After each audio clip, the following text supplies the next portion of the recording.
Hi, everybody. My name is Miles, and I'm with Peak Performers. I'm a disability inclusion partner here at Peak Performers, and it's my job to educate and advocate on behalf of people with disabilities and how they interact within the work environment. And within the field of disability, there's a very important topic, and that is the topic of accessibility. So I want you to imagine for a moment that you are a blind person and you are interacting with a website or a thing like a phone or a computer. How are you going to be able to see the screen? Or imagine, for example, that you're deaf. How are you going to be able to interact with the world that oftentimes relies off of audio stimulation, right? We oftentimes don't think about these things until they happen to us, but there actually is a wide variety of professionals out there that specifically focus on making our digital world accessible to all human beings, and that's the field of accessibility. So I'm very excited that we're going to have Jack joining us today to sharing his insights and particularly some of the different changes that have been happening lately that have been delaying the different requirements that cities and counties and other local governments actually update their accessibility to ensure all people can access that. Real quick, before we get started though, please take a second to drop a comment into the chat to introduce yourself and please connect to the other people that are joining us live. This is a great way for you to connect with other people who are joining us, meet other accessibility professionals and other people who are uniquely connected to the disability and accessibility community. Without any further ado, Jack, welcome in. It's so good to see you. Good morning. Nice to Now, see Jack, you. you were up late. You were sending out another one of your famous newsletters, right? Yeah, 2 o'clock is the time I sent the last one, and 2:22 is when I put my head down on the pillow. So Jack's been staying up late, but he's been drinking lots of coffee. So we're ready to dive into the topic at hand. But real quick, Jack, if you don't mind me asking, like, could you explain a little bit more about your role within MicroAssist, and also kind of add a little bit more flavor to what accessibility is for people that aren't familiar? Okay, well, my role at Microsys is kind of twofold. Chief Revenue Officer, and I think that's a term a fair amount of people understand that. That's driving initiatives and strategy related to sales and marketing and different industries to focus on. So, from an accessibility standpoint, we work with a lot of colleges and universities, and then corporations, advocacy groups, law firms, um, and then that's my day job. And then my night job is doing the newsletter, which is accessibility in the news, and I've been doing that for 10 years. So there's a blending of the two roles because I get so much information on calls with companies and schools. I have to be up to speed on the trends and what's going on in the news, and so I report on that every week. I started 10 years ago, and I really tried to start sharing it with people because it was mainly research to get myself up to speed.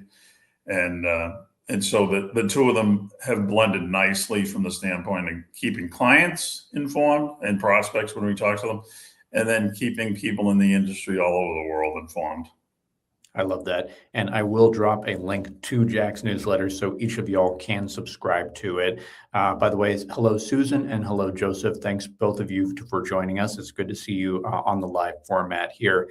I kind of gave a bit of a preamble towards accessibility, but Jack actually wanted me to kind of add a little bit more context right here. So when we talk about accessibility, we often think about it in the context of physical space adaptation. So imagine, for example, a ramp going into a building or a quote handicap stall in the bathroom, right? But really, when we think about accessibility within the digital environment, it's a little bit more than that, right, Jack?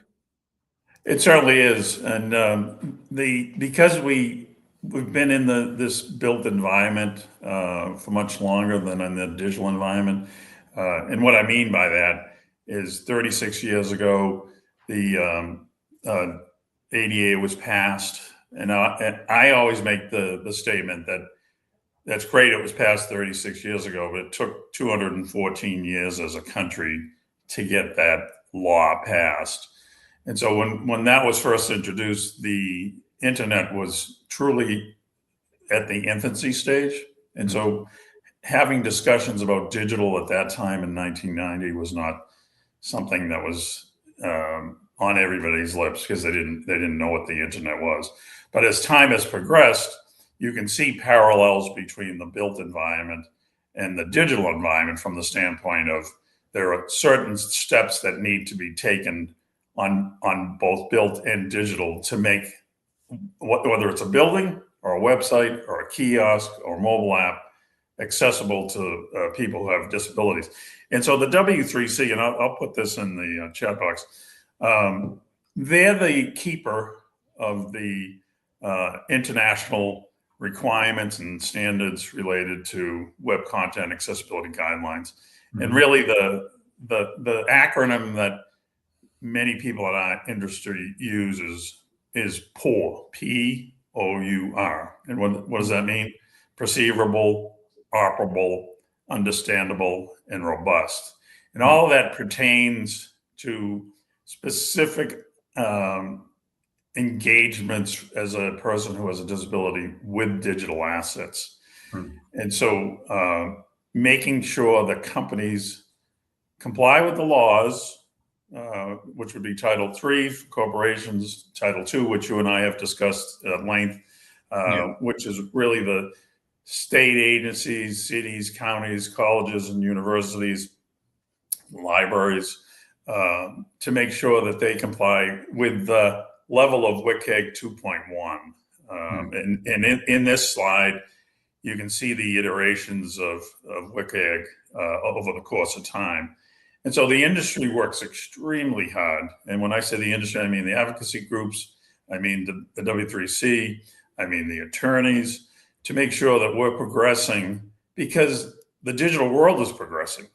No different than in the built environment. Different types of architecture has changed over the course of 36 years, and the digital world keeps on changing, specifically with AI. Yeah. And so as you look in your organizations, that this list that is on the screen now, it really kind of walks you through the things you need to be thinking of when you're talking about digital, and for people to have that perceivable, operable, understandable, and robust experience. That takes time. It takes resources, meaning human resources, and as far as finances.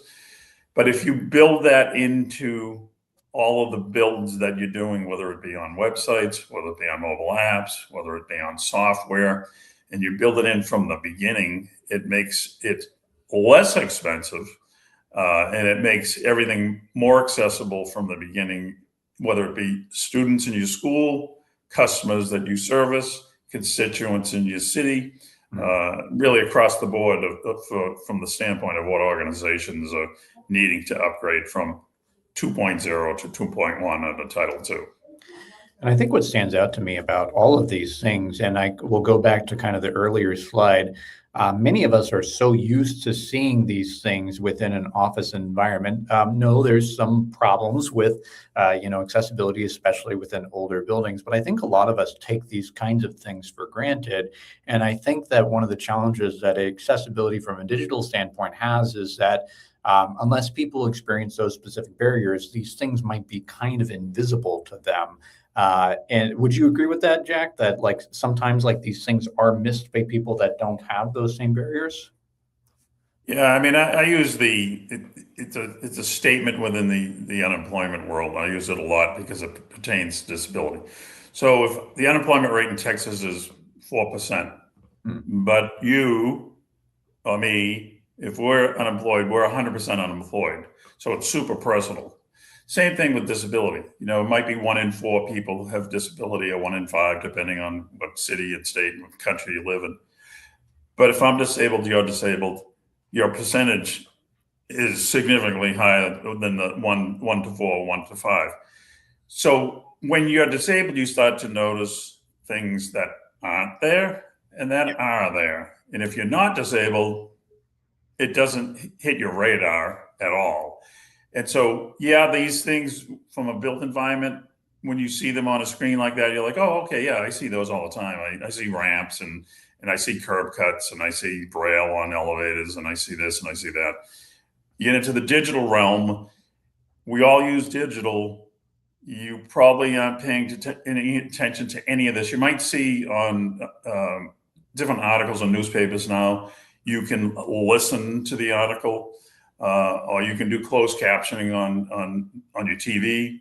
Mhm. That's a benefit to everybody, and that's kind of the curb cut effect, that something that was built for someone who's hearing impaired or visually impaired or was in a wheelchair, all of a sudden everybody starts to benefit from it.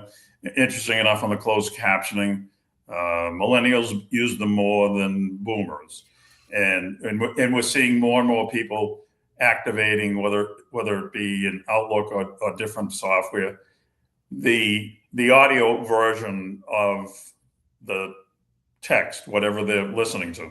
So that's being used more. People know it's available. They might not know why it was built, but Mhm. they're benefiting from it. And so I think from that standpoint, that's the closest a lot of able-bodied people come to it. But once they become disabled, whether it's a temporary disability, like they broke their leg and they're using a wheelchair, or if they become disabled as they get older, which is happening at a more rapid rate now with boomers aging. And Mhm. so that's when people start to pay attention to it and realize, okay, I understand why this is important. And there's a lot of different things in here that, again, we may take for granted. But one of the things that I've tried to be better about is making sure that I add alternative text to all the images for every post that I do on social media. And that's and the way that I describe it is it's almost kind of like Google itself is blind, right? Like Google, when they're looking at your website, I was originally taught search engine optimization. Or SEO. And one of the first things that they always tell you there is make sure to add alt text to all of your images, because basically, like, Google can't see what's actually in the image itself. You have to describe it. And so a lot of this practice kind of goes down to describing these kinds of things and providing the context so that if you couldn't see the screen, you could still interpret the information. But I will also say, too, that there's a lot of other things that are getting into other different kinds of disabilities too. And I've seen a lot of accessibility kinds of things focused around people that might process information differently. For example, it might be things like the way that text is structured on the screen, the kind of font style that's used. In fact, recently there's been a big push towards using certain kinds of fonts online because they're just easier for people with dyslexia to be able to decipher. So you can really kind of get into a million different avenues for why this is important and who this impacts within our community. But Jack, kind of getting back to the main point, why are we talking about this right now? Well, the main thing, and I'm going to put this up to another, Title II. Anybody who's not familiar with it, this is related to cities and states and colleges, universities. I mentioned it before.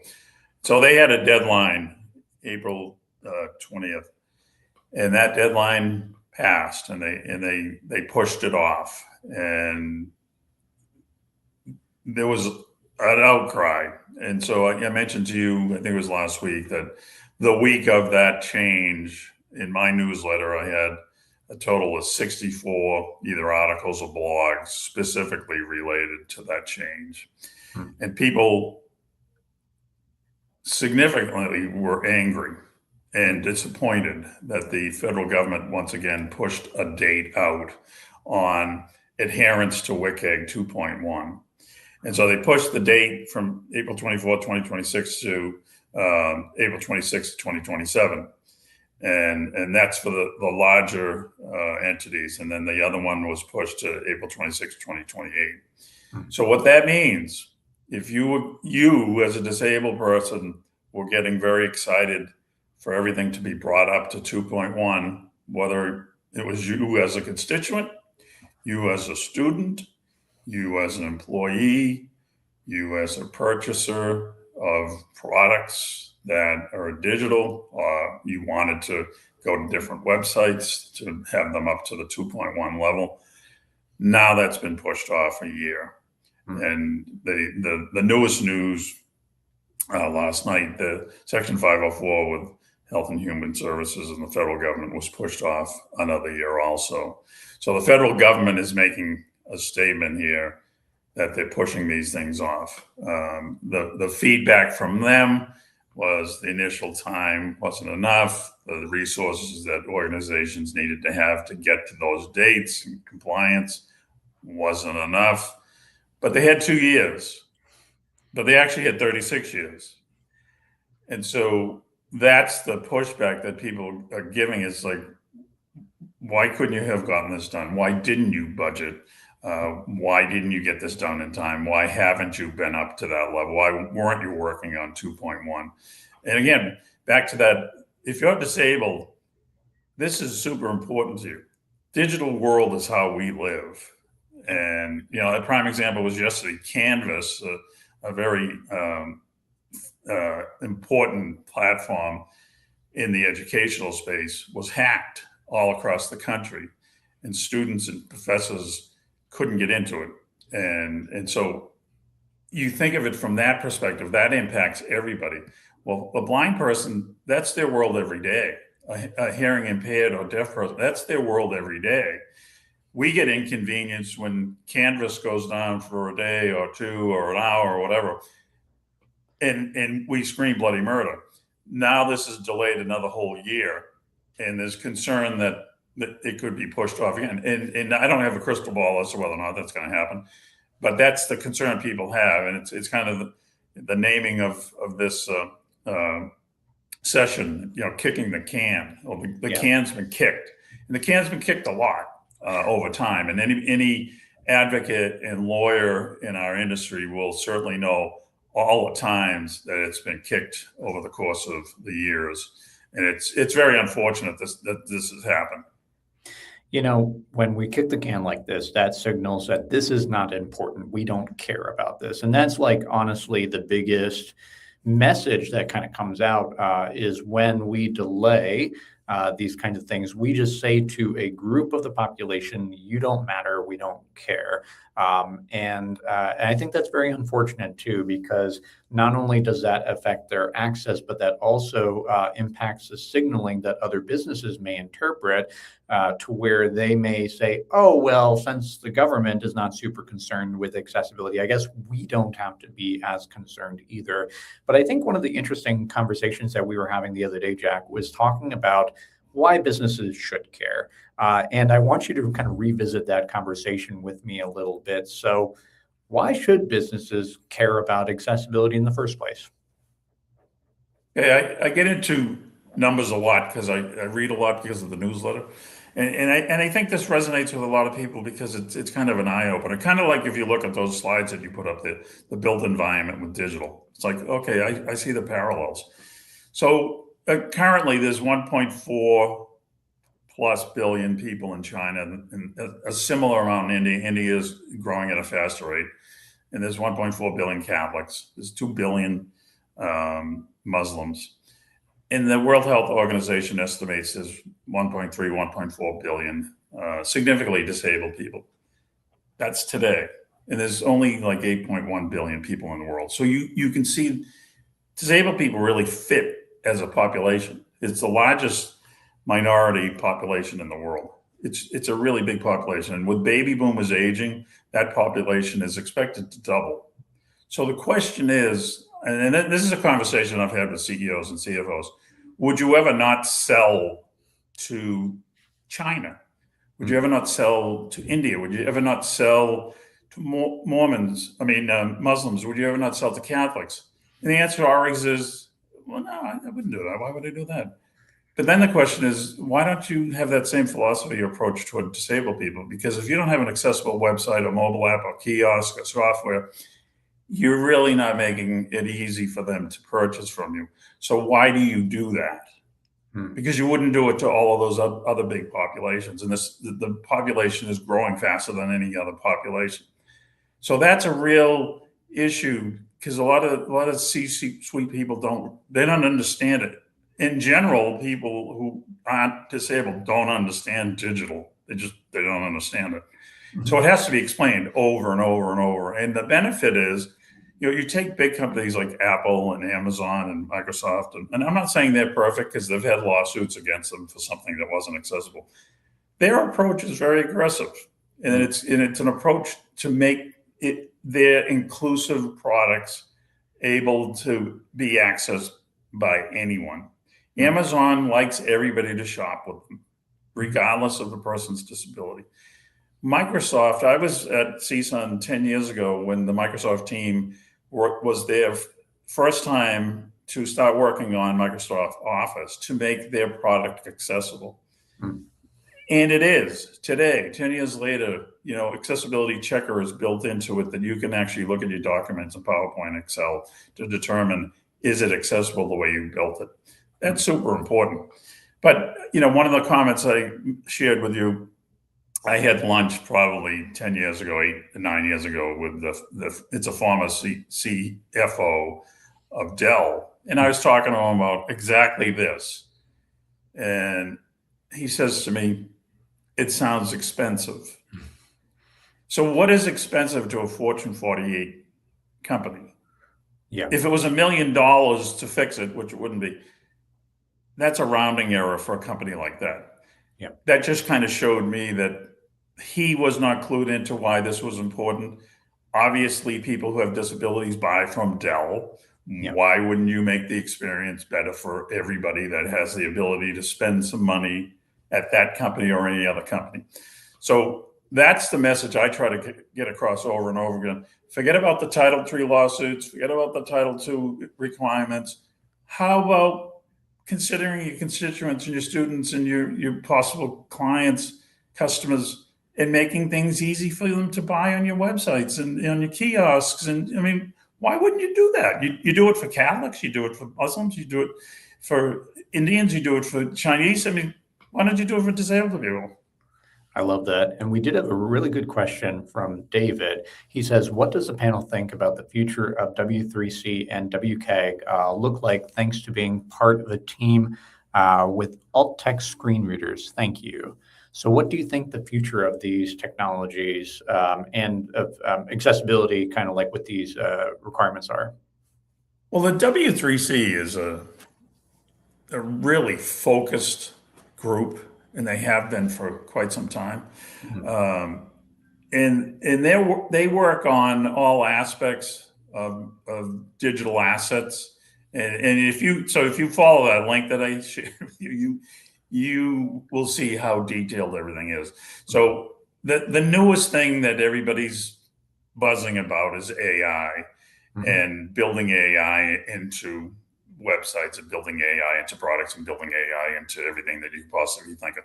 Certainly the W3 is working on that. And so as new technologies evolve, I think that's the biggest thing that I think companies are looking at is AI. But then you have to the question, is the AI that you're building, is it making it easier for a disabled person to use it?